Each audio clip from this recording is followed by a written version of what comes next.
শুক্রবার সকাল। পুরান ঢাকা যেন এক অন্য রূপে ধরা দেয় এই দিনই,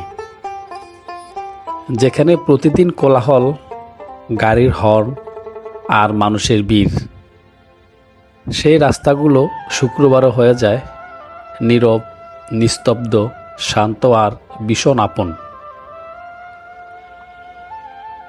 আজ বের হয়েছিলাম উদ্দেশ্যহীনভাবে।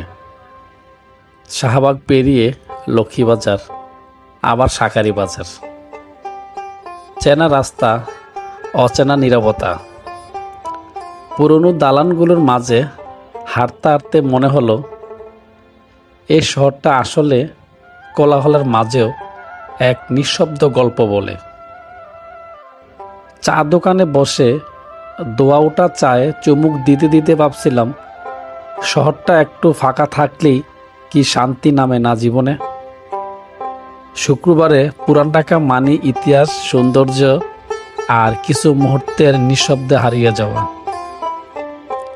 আপনারা যদি ফ্রি থাকেন, শুক্রবারে অবশ্যই পুরান ঢাকায় ঘুরে আসতে পারেন।